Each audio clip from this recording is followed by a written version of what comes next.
최근에 그 안철수 대표 연설이 상당히 화제였었죠. 예. 목소리가 엄청나게 바뀌었다고요. 예, 예. 저는 사실 뉴스를 잘 안 봐서 그 이야기를 저희 이 브리핑 방송의 문안 토론에서 간접적으로 들었거든요.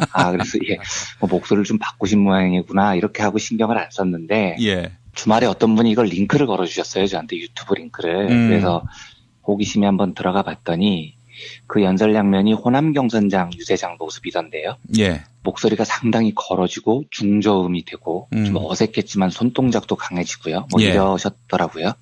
저는 그 모습 자체는 그렇게 인상적이진 않았어요. 조금 어색하긴 했는데 요 정도 느낌이었습니다. 예. 근데 반면에 또 저분 또 왜 저래? 뭐 이런 부정적인 생각도 들지는 않았습니다. 그러니까 점수로 치면 뭐 한 50점? 그러니까 별로 좋지도 않고 싫지도 않은 그런 좀 무덤덤한 변화였어요. 저한테는요. 예. 근데 제가 집중이 확 됐던 대목은 어느 대목이었냐면 그 유세 내용이었습니다. 제가 들은 그 짧은 클립이 이런 거였는데 중저음으로 문재인을 꺾을 도전자 누구입니까? 문재인을 꺾을 개혁가 누구입니까? 문재인을 이길 혁신가 누구입니까? 이런 연설이었거든요. 예. 근데 저는 그게 확 관심이 가더라고요. 그러니까 안철수라는 대선 후보의 유세인데 안철수라는 이름보다도 문재인이라는 이름이 훨씬 더 많이 등장합니다. 예. 그래서 이 연설문 도대체 뭐지? 이런 생각이 들었습니다. 근데 새삼 국민의당이 뭐 문모닝 뭐 했다는 이야기도 생각이 나고요. 직접 들으니까 되게 신기하더라고요. 예. 오늘은 뭘 한번 해보려고 하냐면 제가 가끔 행동경제학이라는 학문 분야를 소개를 해드릴 때 예. 자주 말씀을 드리는 댄 에리얼리라는 젊은 행동경제학자의 실험을 하나 더 소개를 해드릴까 합니다. 예.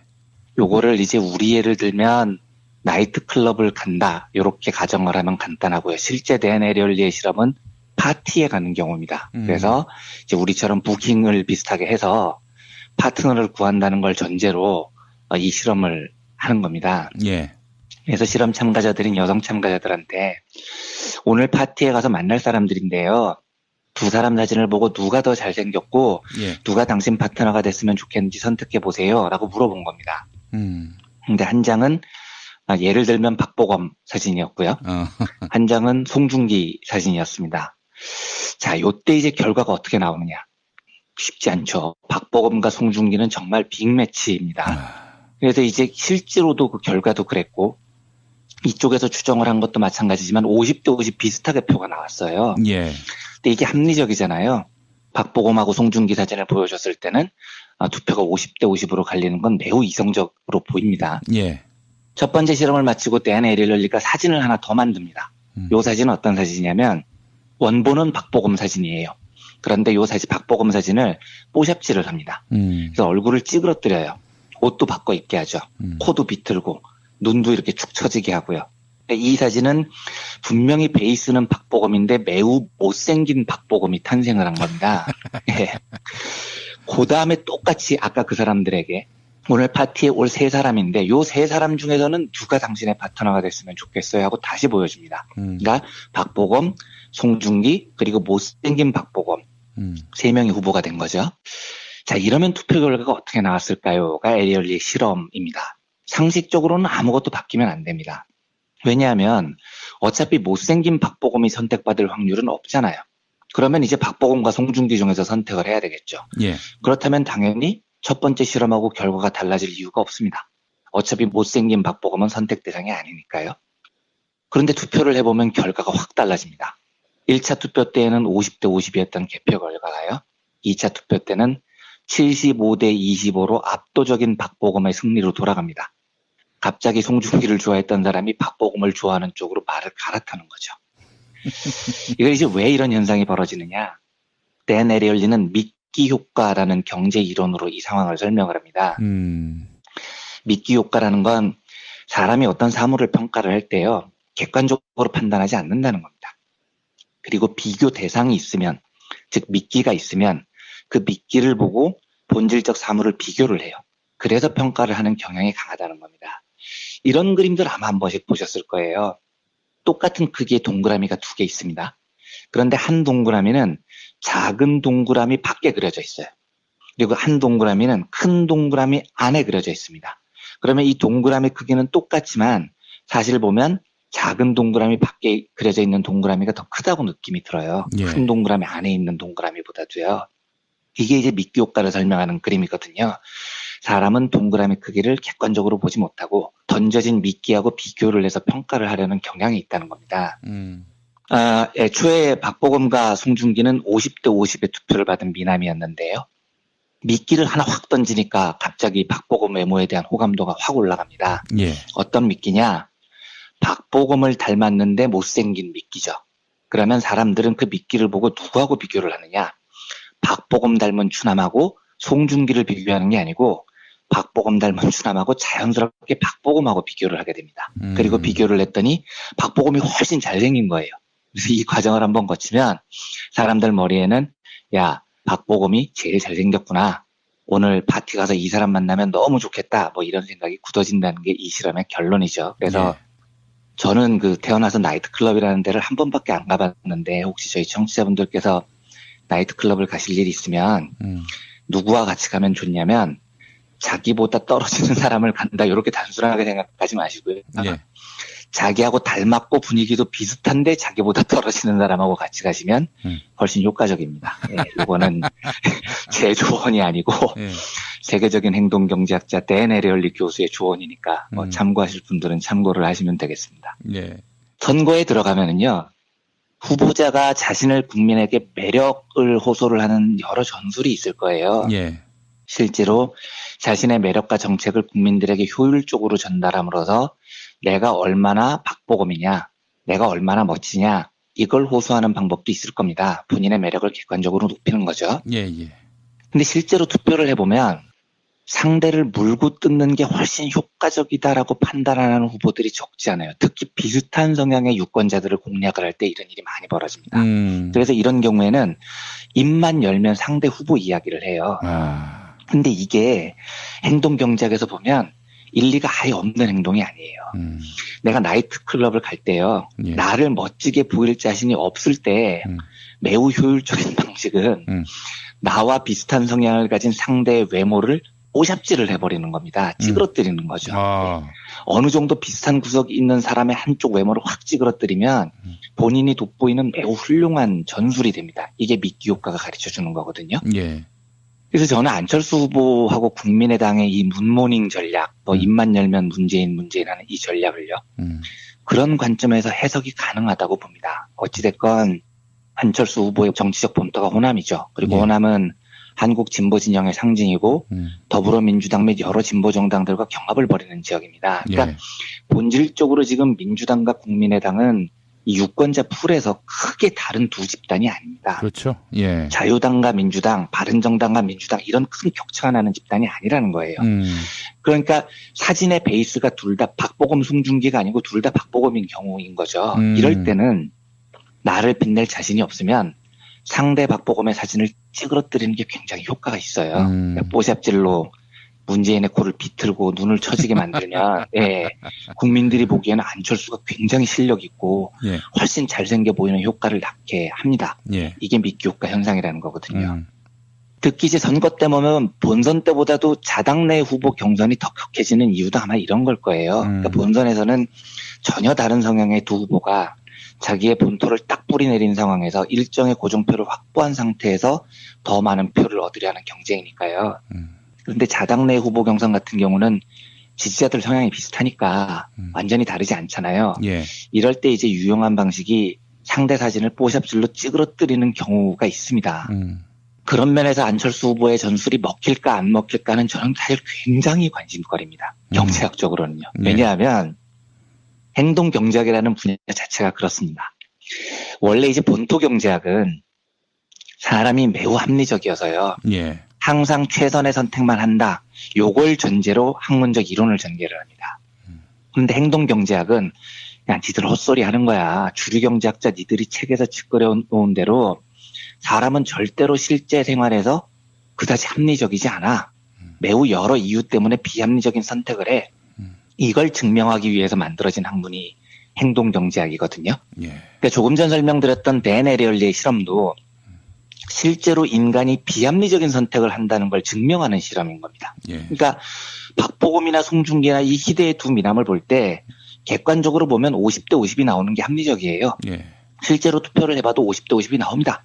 그런데 이 합리성이라는 건, 교과서에서 말하는 이 합리성이라는 건 찌그러진 뽀샵질된 박보검 사진 한 장만 툭 던져도요, 바로 비합리적인 영역으로 들어와 버립니다. 예. 75대 25라는 도저히 논리로는 설명하기 힘든 비합리적인 결과를 낳는 거예요. 예. 근데 이걸 설명하기 위해서 행동 경제학이 계속해서 발달을 해나가는 겁니다. 그러니까 만약에 안철수 후보의 저 문재인 찌그러뜨기 전략이 먹힌다면은요, 예. 안철수 쪽은 지금 저게 먹힌다고 보고 열심히 수개월 동안 자기 공약 발표 안 하고 문재인 저러고 있는 거 아니겠어요? 그렇죠. 예. 예, 그렇다면 그 이유는 그만큼 우리나라 유권자들의 선택이 비합리적일 가능성이 높기 때문에 저런 전략을 구사하는 거예요. 그렇죠. 아니, 자기의 능력과 자기의 비전을 보여줘야지 왜 남을 씹어요. 그렇습니다. 그런데 저렇게 하는 경우는 우리 유권자들이 내 뽀잡실에 속아서 비합리적으로 판단을 할 거야라는 전제가 있기 때문입니다. 예. 합리적인 유권자라면, 아니 대선 후보 제일 중요한 광주 경선에서 자기 공약은 이야기 하나도 안 하고 흰 목소리 내가면서 호소하는 내용이 문재인 이길 자가 누구입니까? 이것만 반복하고 있는 사람을 좋아할 리가 없잖아요. 예. 나라를 어떻게 이끌지를 이야기해야죠. 기승전 문재인 이러고 있는 정치인한테 왜 관심을 갖겠어요? 그런데 에리얼리에 따르면 대중은 실제 생활에서 그렇게 합리적이지 않다는 겁니다. 찌그러진 문재인 포토샵 사진을 툭 하고 던져놓으면 의외로 많은 사람들이 안철수가 더 돋보인다 이렇게 생각을 할 가능성이 있다는 거죠. 예. 여기에 대해서 제가 작년 8월쯤에 소개를 해드린 적이 있었던 행동경제학의 대부쯤으로 불리는 위대한 경제학자 그 데니엘 카너만의 설명을 잠깐 하나 더 추가를 해보겠습니다. 이 카너만은 심리학자 출신으로 노벨 경제학상을 탄 행동경제학의 그 아버지 같은 사람이고요. 예. 앞에 미끼 효과 실험을 한 댄 에리얼리도 심리학자 출신인데, 이 에리얼리의 재능을 높게 평가해서 자네 경제학 한번 해볼 생각 없나? 뭐 이래서 이제 에리얼리를 경제학자로 꼬신 그런 그 행동경제학의 그 원조 같은 사람이에요. 예. 근데 카너만의 주장은 이렇습니다. 왜 미끼 효과 같은 현상이 실제로 벌어지느냐? 객관적이고 합리적이지 않은 선택을 대중들이 하느냐? 이 이유는 사람의 뇌가 두 가지로 나눠져 있는데, 하나는 깊이 생각하는 뇌, 그리고 다른 하나는 빨리 생각하는 뇌, 이렇게 두 개로 구분되어 있기 때문이라고 설명을 합니다. 예. 그러니까 예를 들면 제가 청취자분들께 2 더하기 2는 하고 물어보면 저희 청취자분들께서 다들 4라고 답을 하시겠죠. 예. 그런데 실제로 그 4라는 답을 내는 과정을 보면 아무도 실제로 2하고 2를 더해서 합쳤더니 4가 됐다, 이렇게 논리적으로 깊이 생각하는 사람이 없어요. 계산을 안 합니다. 예. 다들 그냥 직관적으로 대답을 하는 겁니다. 2 더하기 2는 4, 경험, 암기, 무지하게 빨리 생각을 하는 거죠. 예.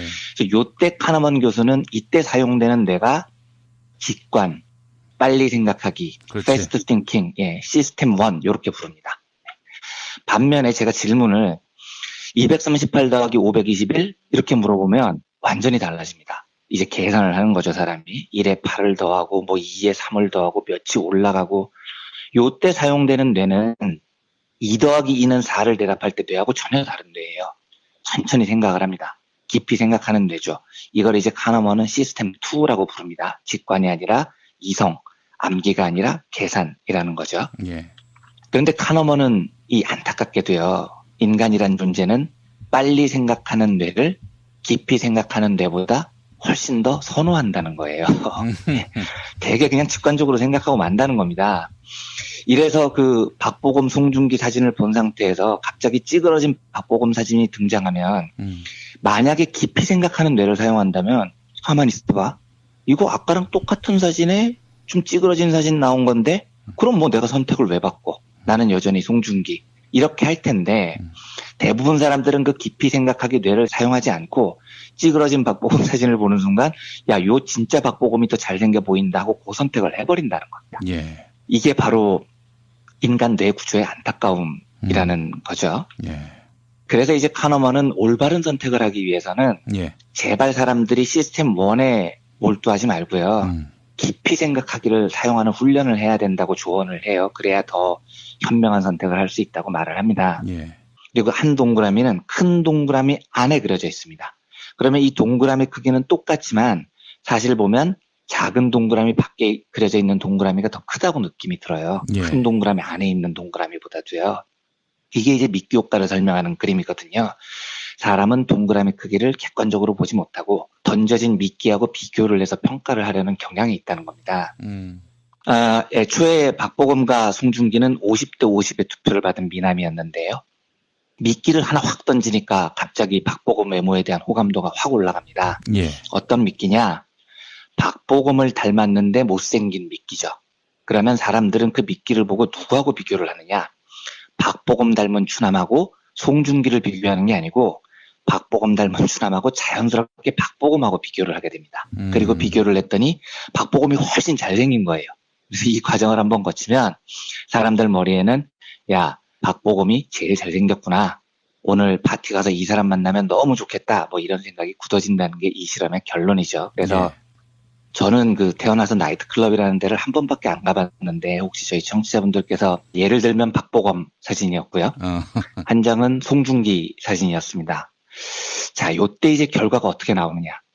쉽지 않죠. 박보검과 송중기는 정말 빅매치입니다. 그래서 이제 실제로도 그 결과도 그랬고 이쪽에서 추정을 한 것도 마찬가지지만 50대 50 비슷하게 표가 나왔어요. 예. 근데 이게 합리적이잖아요. 박보검하고 송중기 사진을 보여줬을 때는 투표가 50대 50으로 갈리는 건 매우 이성적으로 보입니다. 예. 첫 번째 실험을 마치고 댄 에리얼리가 사진을 하나 더 만듭니다. 요 사진은 어떤 사진이냐면 원본은 박보검 사진이에요. 그런데 요 사진 박보검 사진을 뽀샵질을 합니다. 그래서 얼굴을 찌그러뜨려요. 옷도 바꿔 입게 하죠. 코도 비틀고 눈도 이렇게 축 처지게 하고요. 이 사진은 분명히 베이스는 박보검인데 매우 못생긴 박보검이 탄생을 한 겁니다. 예. 그 다음에 똑같이 아까 그 사람들에게 오늘 파티에 올 세 사람인데 요 세 사람 중에서는 누가 당신의 파트너가 됐으면 좋겠어요 하고 다시 보여줍니다. 그러니까 박보검, 송중기 그리고 못생긴 박보검 세 명이 후보가 된 거죠. 자, 이러면 투표 결과가 어떻게 나왔을까요?가 에리얼리 혁신가 누구입니까? 이런 연설이었거든요. 예. 근데 저는 그게 확 관심이 가더라고요. 그러니까 안철수라는 대선 후보의 유세인데 안철수라는 이름보다도 문재인이라는 이름이 훨씬 더 많이 등장합니다. 예. 그래서 이 연설문 도대체 뭐지? 이런 생각이 들었습니다. 근데 새삼 국민의당이 뭐 문모닝 뭐 했다는 이야기도 생각이 나고요. 직접 들으니까 되게 신기하더라고요. 예. 자, 오늘은 뭘 한번 해보려고 하냐면 제가 가끔 행동경제학이라는 학문 분야를 소개를 해드릴 때 예. 자주 말씀을 드리는 댄 에리얼리라는 젊은 행동경제학자의 실험을 하나 더 소개를 해드릴까 합니다. 예. 요거를 이제 우리 예를 들면 나이트클럽을 간다 이렇게 가정을 하면 간단하고요. 실제 댄 에리얼리의 실험은 파티에 가는 경우입니다. 그래서 이제 우리처럼 부킹을 비슷하게 해서 파트너를 구한다는 걸 전제로 이 실험을 하는 겁니다. 예. 그래서 실험 참가자들인 여성 참가자들한테 오늘 파티에 가서 만날 사람들인데요. 두 사람 사진을 보고 누가 더 잘생겼고 예. 누가 당신 파트너가 됐으면 좋겠는지 선택해 보세요 라고 물어본 겁니다. 근데 한 장은 실험입니다. 상식적으로는 아무것도 바뀌면 안 됩니다. 왜냐하면 어차피 못생긴 박보검이 선택받을 확률은 없잖아요. 그러면 이제 박보검과 송중기 중에서 선택을 해야 되겠죠. 예. 그렇다면 당연히 첫 번째 실험하고 결과가 달라질 이유가 없습니다. 어차피 못생긴 박보검은 선택 대상이 아니니까요. 그런데 투표를 해보면 결과가 확 달라집니다. 1차 투표 때에는 50대 50이었던 개표 결과가요. 2차 투표 때는 75대 25로 압도적인 박보검의 승리로 돌아갑니다. 갑자기 송중기를 좋아했던 사람이 박보검을 좋아하는 쪽으로 말을 갈아타는 거죠. 이걸 이제 왜 이런 현상이 벌어지느냐. 댄 에리얼리는 미끼 효과라는 경제 이론으로 이 상황을 설명을 합니다. 미끼 효과라는 건 사람이 어떤 사물을 평가를 할 때요. 객관적으로 판단하지 않는다는 겁니다. 그리고 비교 대상이 있으면, 즉 미끼가 있으면 그 미끼를 보고 본질적 사물을 비교를 해요. 그래서 평가를 하는 경향이 강하다는 겁니다. 이런 그림들 아마 한 번씩 보셨을 거예요. 똑같은 크기의 동그라미가 두 개 있습니다. 그런데 한 동그라미는 작은 동그라미 밖에 그려져 있어요. 최근에 그 안철수 대표 연설이 상당히 화제였었죠. 목소리가 엄청나게 바뀌었다고요. 예. 저는 사실 뉴스를 잘 안 봐서 그 이야기를 저희 브리핑 방송의 문안 토론에서 간접적으로 들었거든요. 그래서 뭐 목소리를 좀 바꾸신 모양이구나 이렇게 하고 신경을 안 썼는데 주말에 어떤 분이 이걸 링크를 걸어주셨어요. 저한테 유튜브 링크를. 그래서 호기심에 한번 들어가 봤더니 그 연설량면이 호남 경선장 유세장 모습이던데요. 예. 목소리가 상당히 걸어지고 중저음이 되고 좀 어색했지만 손동작도 강해지고요. 뭐 예. 이러셨더라고요. 저는 그 모습 자체는 그렇게 인상적이진 않았어요. 뭐 조금 어색하긴 했는데 요 정도 느낌이었습니다. 예. 근데 반면에 또 아유 저분 또 왜 저래 뭐 이런 부정적인 생각도 들지는 않았습니다. 그러니까 점수로 치면 뭐 한 50점, 그러니까 별로 좋지도 않고 싫지도 않은 그런 좀 무덤덤한 변화였어요. 저한테는요. 예. 근데 제가 집중이 확 됐던 대목은 어느 대목이었냐면 그 유세 내용이었습니다. 제가 들은 그 짧은 클립이 이런 거였는데 중저음으로 문재인을 꺾을 도전자 누구입니까? 문재인을 꺾을 개혁가 누구입니까? 문재인을 이길